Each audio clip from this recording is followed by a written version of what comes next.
You've probably been told that acorns are inedible, and for the most part, yes, they are inedible. If you were to pick one up off the ground, pop one into your mouth, other than the fact that it would be incredibly difficult to chew and swallow, it would also taste horrible and would not be great for your body.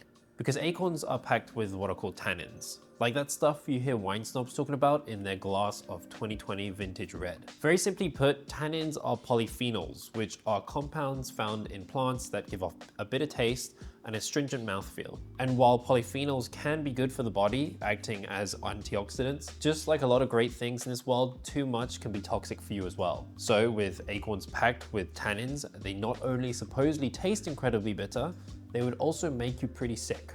I looked it up though, and it said it can cause constipation and diarrhea, so I guess it's kind of like a luck of the draw there, or both. But historically, acorns have been eaten pretty much all over the world. And while in a lot of places it's kind of phased out, here in Korea, acorn foods are pretty much a staple, to the point that I can go to pretty much any local supermarket and find some sort of acorn product.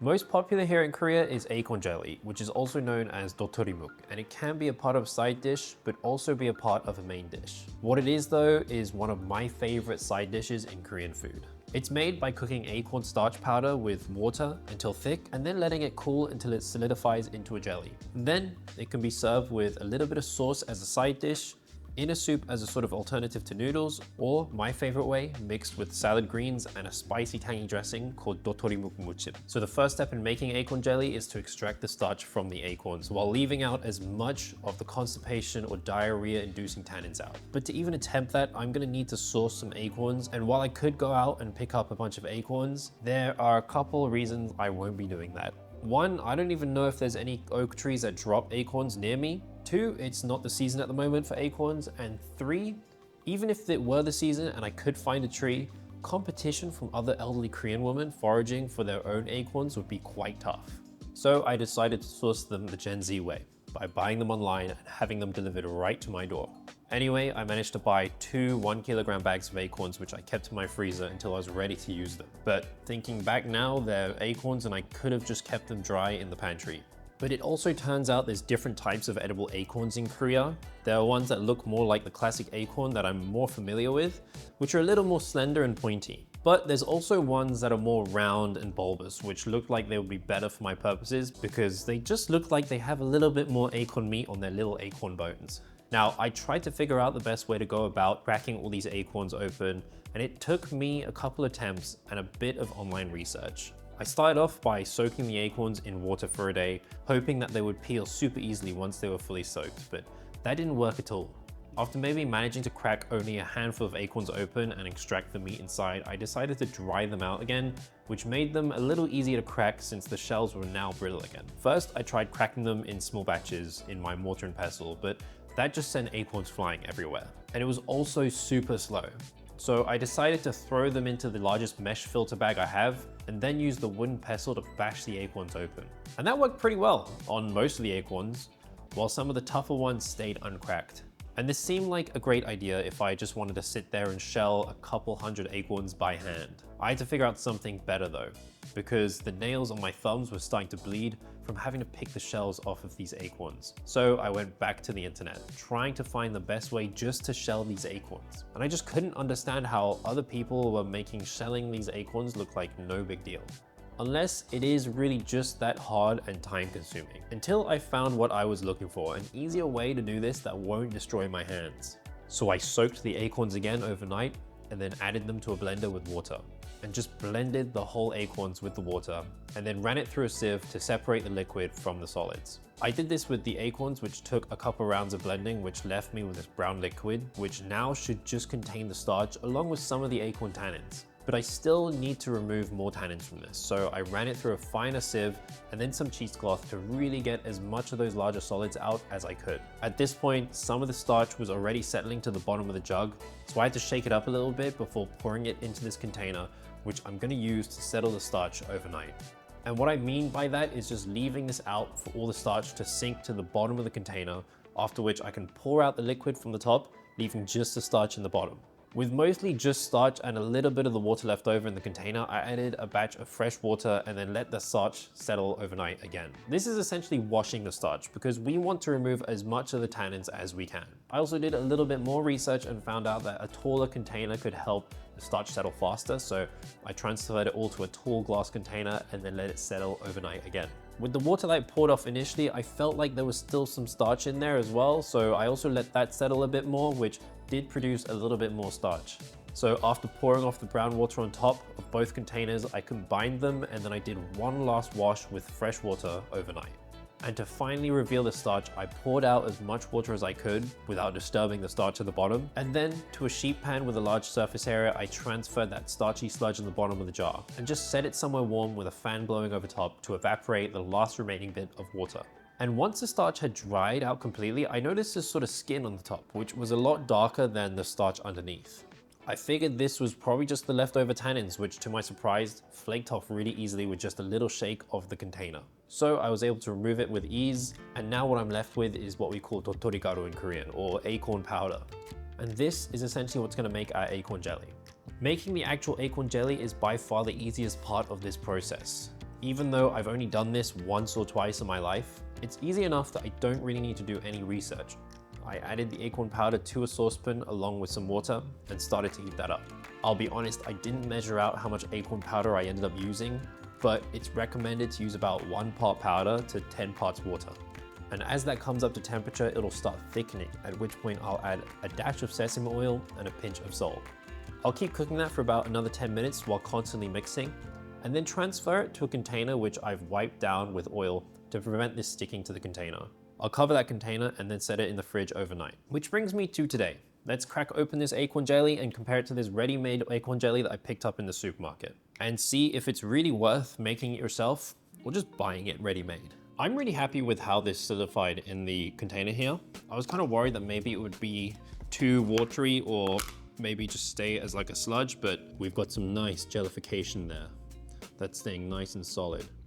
Let's pop mine out, let's pop out the store-bought one, let's compare them. See if it's really worth going through all this trouble to make your own acorn jelly powder, or just go and buy it for like $2. This feels so incredibly delicate when I touch it, but it's holding together nicely.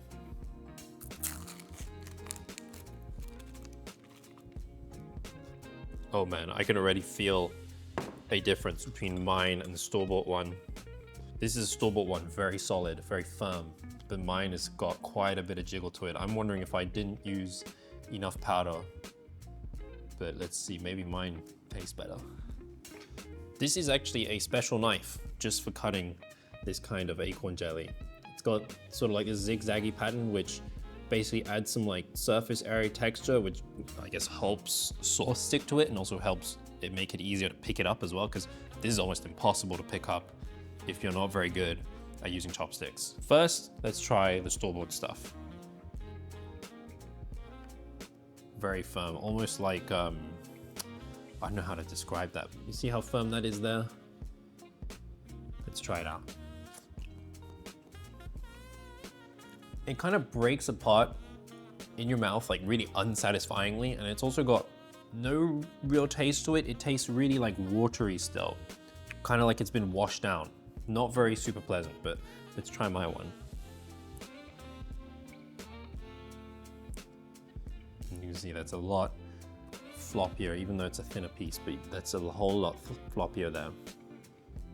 It smells nice already. It doesn't like crumble in your mouth, but it sort of like firmly breaks down, which I think is much nicer. And then I also put in a bit of salt and some sesame oil in this one, and I don't know if that's really what's making the difference in here, but I feel like this one has a bit more body to it compared to this one, which obviously just tastes like factory made acorn jelly. As far as saying it's not worth going through this entire process, I don't think you should buy the ready-made acorn jelly like this, because for me, this texture is really unsatisfying. It's just sort of like a hard jelly that doesn't have much of a fun bite to it. It just tastes bland. Kind of tastes like tap water. Ugh. I wouldn't say to go as far as buying all the raw acorns and doing everything from scratch, but I would definitely say if you want to do this yourself, go to your local Korean supermarket and buy the acorn flour and cook it yourself. Cook it yourself using good sesame oil and some salt, and it will come out so much tastier. Now with that said, I wanted to make my favorite dish out of my acorn jelly, and that's gonna be dotorimuk muchim, which is kind of like an acorn jelly spicy salad. So I bought all the ingredients, I'm gonna prepare them, and let's throw this together.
So this salad has the acorn jelly, some romaine lettuce, some kimchi, garlic. In the bottom we have green onion and regular onion and cucumber. That's just all cut up. It kind of doesn't really matter how much of each thing goes in. It's all up to you.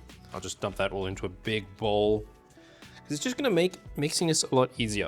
And then on the side, I made the dressing. And this is just syrup, gochugaru, soy sauce, vinegar, and sesame oil with some extra sesames on top. All of these amounts will be in the description below, but I'll just drizzle this over top. And I'm wearing gloves because honestly, the easiest way to do this is just to toss it like this. Really just get everything coated. And I want to be delicate because I don't want to break up all of these bits of acorn jelly. We'll just give it a quick taste. I am gonna add just a little bit more vinegar. And the beauty of this is we can just fix things as we go. A little bit more soy sauce. This is basically like an oriental dressing with some chili powder as well.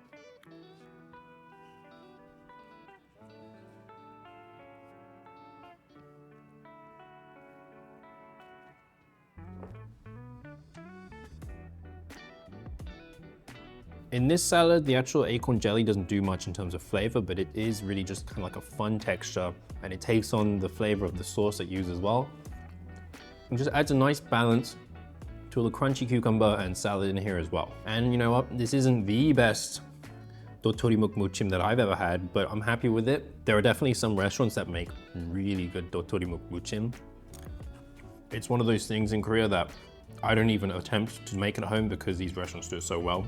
I really managed to take something that is relatively simple and just make it overly complicated and take way too long, when in reality, I'm pretty sure this can be done within like a day or two. But you know what? That's how we do things here on this channel. And if you have any more ideas, go ahead and leave them in the comments below. If you enjoyed this as well and you haven't subscribed already, go ahead and subscribe as well. And I'll see you in the next one. Quick update, it is the next day and I do not have diarrhea and I do not have constipation, so things worked out pretty well. But for real now, see you in the next video.